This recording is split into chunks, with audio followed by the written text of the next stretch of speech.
Hello there. Today's going to be a bit of a exciting little video. I mean, it's not hugely action-packed or anything, but I just thought of this. I wanted to show also the step-by-step process, or at least start to show it, of making an actual Godzilla suit, or my attempt at it. As you can see here, I've got some fins already traced and cut out. And I've even taken all the proper measurements here. I mean, I literally got an Excel spreadsheet, prepped for this. And, what I'm using is something in the previous video, that little figure. And that is based off the 1998 Godzilla. Not 98, 89 from Godzilla vs. Biollante. That one, I basically measured the figure, wrote those down, and then I scaled it up by a factor of, for my body size, I scaled it up by a factor of 13. So if it's half an inch, then, well, now we're looking at 6.5 inches in reality. So, like here, just last night, I cut out the first middle plate. So I have 2 sets of the side fins finished, and I now need to complete the middle row of fins. Now, also another quick note, this is only like the center portion of his dorsal fins, because I'm going to put lights into the center portion. The very small ones, like towards the end and towards the head, they're not going to have lights, but they'll still be painted up to give that impression. I might even find some glow-in-the-dark paint to potentially put on there. But I have this LED foam, actually. You can find this at, a nearby craft store. And I mean, it's made for lights to shine through, and so that's what makes this perfect. A lot of other foams are too dense and opaque. You can't really get light to shine through. So that's basically that there. And also you're going to need quite a few rolls of this, because literally just making the side fins took up one whole roll basically. Yeah, that took up like a whole roll. This here shouldn't take up a whole roll for the middle fins, because there's only one with the sides. I had 2 of those, so I should have some spare left over.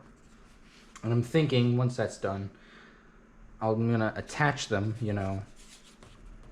actually to a layer of standard EVA foam with some contact cement, both on the bottom, actually between the surfaces, and then also in the crease, basically welding it in with the cement, which is something I'm quite proficient at, welding stuff in.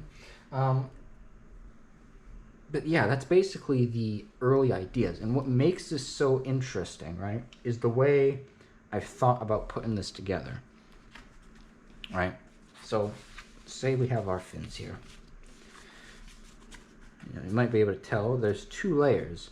I still have to sand these down, make them perfectly even with each other, so there's still a bit of an overlap. But I put them together and there's a pocket. And inside that pocket, I'm going to stuff the lights. I already got 3 strings of lights, 1 for each row.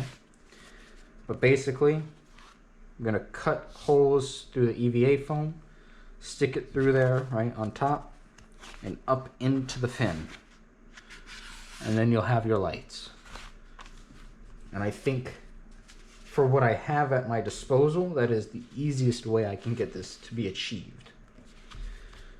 And once also I have that EVA foam strip, right, with all these fins on there, I'm going to do like what they did in the actual suit. Let's use this for reference, right? So say we have all of our fins laid on here. On the back, they actually had Velcro on the actual suit. And they would remove that whole section, and that's how they got the actor out in and out of the suit. So really studying a bit of how they did it, you know, to make it easier for me. And that's that there. Now, of course, this is not going to have a ton of episodes because, you know, this is very slow progress. As with many things, when you take work and just general life into account. Plus, I'm already aware, you know, I'm not going to sugarcoat it. This is going to be probably a very expensive project. A lot of foam, a lot of paint, a lot of glue, and everything in between. You know, I'm under no delusion that it's going to take a while and quite a few resources. But the research, I've double-checked my numbers, as it were. Everything lines up. Fins, the feet, the claws, teeth, the space between the thighs and to the neck and the chest area. I mean, we got the plan. We got the game plan. So, yeah, it's going to be basically it for this one. This is just a short little announcement and show and tell, I guess you could say. Just bumped the camera there, but it's fine. Everything's still in picture. But, so yeah, all of this here quite literally is just based off of close-up photos of the figure and then a lot of guesswork. But the measurements themselves, right, are more precise. Because actually making these, of course, once I got the picture and the general shape figured out, is I take the rectangle. So this is now, the actual fin was a 1 1/4 by, what's this, 0.875. So scaled up, you have 16 1/4, and then 11 3/7. What is that? 3/8. So 11 3/8. Once you have your rectangle set up, then you just kind of make the shape as you go, right? That's where the guesswork comes in, is just looking at the fins, looking at the scale, picture and the figure, and really just trying to get a close pattern. Cut those two out, right? Once they're cut out, I just go around the edge, right, with some contact cement and press them together between some textbooks. And that's basically all there is to it. So yeah. And if anybody out there, you know, has tips on making these types of things, please do share. Like, this is actually, sure, a bit of show and tell, but also a request for any assistance, any pointers.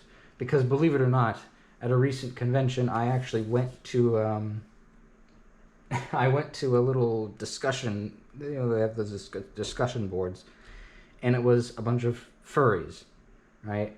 And because it was about how they make the suits and what materials, and I'm like, that's similar enough, you know? I want to know what kind of foam they use to really build up the body, you know? So, and apparently it's types of upholstery, so that's a good start. You know, I got in the right direction there. But I do hope this has been of some educational or interesting value to you, and I do thank you for stopping by. For those of you that did find this video, thank you. And I hope to catch you around in a future video of this nature. Until next time, peace.